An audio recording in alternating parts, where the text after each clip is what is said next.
हाँ जी, 10th में हो और अभी भी कंफ्यूज हो कि कौन सी पोयम पढ़ूं, कौन सी ना पढ़ूं, कौन सा सेंट्रल आइडिया तैयार करूं, कौन सा ना करूं, तो बिल्कुल चिंता मत करो। आज की वीडियो पोइट्री की टेंशन तो खत्म ही कर देगी। आज की इस वीडियो में मैं तुम्हें बताऊंगा तुम्हारे कोर्स की 5 सबसे ज्यादा इंपॉर्टेंट पोयम, और इन 5 में से कोई 1 या 2 तुम्हें अपने बोर्ड परीक्षा के पेपर में रखी हुई मिलेगी, लिख के ले लो। और आपको किसी भी पोयम का सेंट्रल आइडिया कैसे लिखना है उसकी शॉर्ट ट्रिक भी बताऊंगा, प्लस आपको इन 5 पोयम्स जो बहुत इंपॉर्टेंट हैं कौन कौन सी हैं और इनकी थीम को कैसे लिखना है वो भी बताऊंगा। फिलहाल शुरू करता हूं इसके तरीके से। तो बच्चों शुरुआत करते हैं सबसे पहले शॉर्ट रिवीजन से। मैंने एक तरीका तैयार किया है जो आपकी मदद करेगा एक बिल्कुल परफेक्ट सेंट्रल आइडिया लिखने में, चाहे आप क्लास 10th में हो या 12th में। आप अपने सेंट्रल आइडिया में सबसे पहले पोयम का नाम लिखेंगे और बाई लगाकर पोइट का नाम लिखेंगे।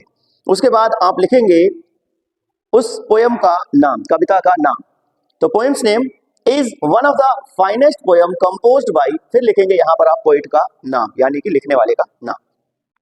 तो किसी भी कविता का नाम, उसके बाद में उसके कवि का नाम, दैट पोयम। अब एग्जांपल के तौर पर हम लेते हैं फायर एंड आइस, जो लिखी है रॉबर्ट फ्रॉस्ट ने। तो हम बोलेंगे fire and ice is one of the finest poem composed by mister Robert Frost.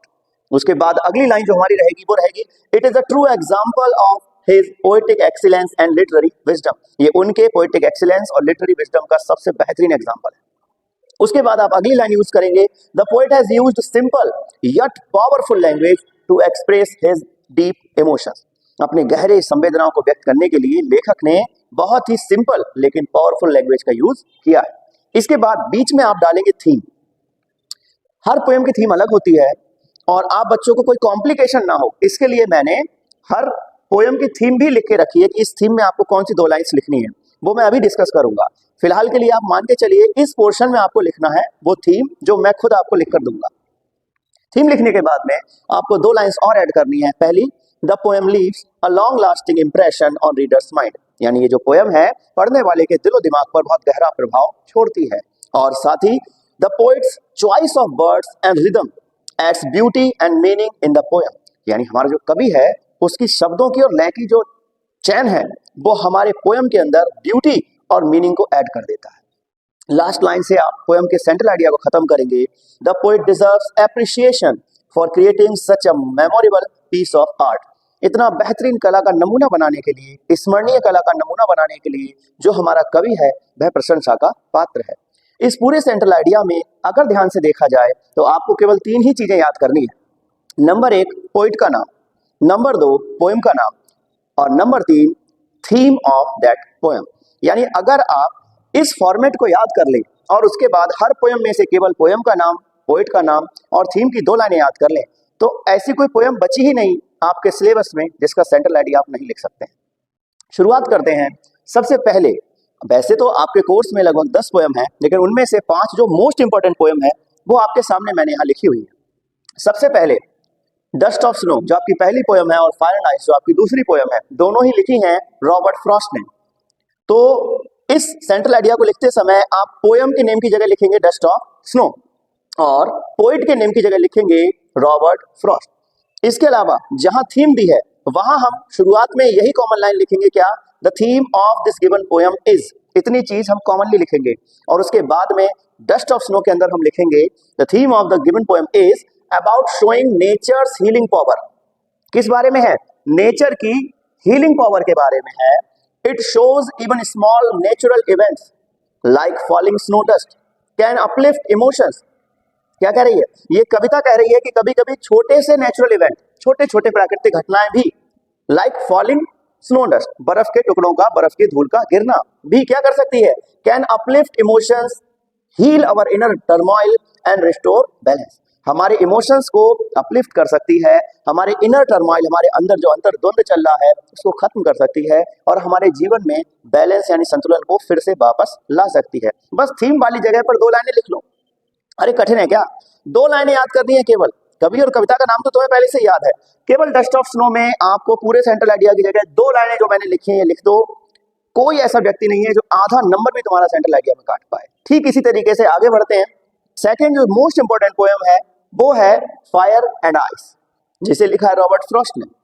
Same pattern रहेगा, पोयम के नाम की जगह फायर एंड आइस और पोइट के नाम की जगह रॉबर्ट फ्रॉस्ट लिखेंगे। और थीम क्या है इसकी? तो theme of the given poem is about the devastating effect of human emotion. मानवीय भावनाओं के डिवेस्टेटिंग इफेक्ट्स के बारे में बताया गया है कि कैसे मानव के हृदय में मौजूद कुछ भावनाएं भी बहुत ही विनाशकारी साबित हो सकती हैं। यहाँ लिखा है कि it also shows us how extreme human emotions, जैसे कि डिजायर या हेटर्ड, डिजायर को सिंबलाइज किया गया है फायर के द्वारा और हेटर्ड को सिंबलाइज किया गया है आइस के द्वारा। तो ये पोयम हमें ये भी शो करती है कि कैसे एक्सट्रीम ह्यूमन इमोशन, चाहे वो हमारी डिजायर हो चाहे वो हमारी हेट हो, can equally destroy the world, ये पूरी दुनिया को भी खत्म कर सकते हैं। केवल 2 ही लाइनें तो लिखनी है थीम में, बाकी सब वही सेम उतारना है। तो इस तरीके से फायर एंड आइस का भी आप सेंट्रल आइडिया बड़े आराम से लिख सकते हैं। तीसरी जो सबसे मोस्ट इंपोर्टेंट पोयम है, लेस्ली नॉरिस द्वारा लिखी हुई ये poem tiger in the zoo का सेंट्रल आइडिया अगर आपको लिखना हो तो इसी फॉर्मेट में यहाँ पर आपको लिखना है टाइगर इन द जू, यहाँ लिखना है लेस्ली नॉरिस, और इस थीम की जगह आपको लिखना है theme of the given poem is the contrast between freedom in the wild and captivity in the zoo. यानी ये विरोधाभास को दिखा रही है। किस चीज के विरोधाभास को दिखा रही है? वाइल्ड यानी कि जंगल में आजादी और जू यानी कि चिड़ियाघर में कैप्टिविटी यानी बंधन। तो जंगल की आजादी और चिड़ियाघर के बंधन के बीच के विरोधाभास को ये पोयम दिखा रही है। सेकंड लाइन हम इसमें ऐड करेंगे, it evokes empathy for wild life, critique human interference and urge conservation by showing how zoo strips animal of their instinct and habitat। तो ये पोयम हमें हमारी दया को प्रेरित करती है किन चीज के लिए? वाइल्ड लाइफ के लिए। साथ ही साथ ह्यूमन इंटरफेरेंस को ये क्रिटिसाइज करती है और साथ ही साथ ये जानवरों के कंजर्वेशन के लिए भी हमसे प्रार्थना करती है, ये दिखाते हुए कि कैसे एक चिड़ियाघर जो है वो जानवरों को उनके नेचुरल हैबिटेट से, उनकी नेचुरल इंस्टिंक्ट से बिल्कुल दूर कर देता है। ये थीम में 3 लाइनें आपने लिख दी, बाकी सारा पैटर्न यही लिख दिया, कोई पैदा ही नहीं हुआ है आपके नंबर काटने वाला। चौथी जो मोस्ट इंपोर्टेंट पोयम है द बॉल पोयम, जो लिखी है जॉन बेरीमैन ने।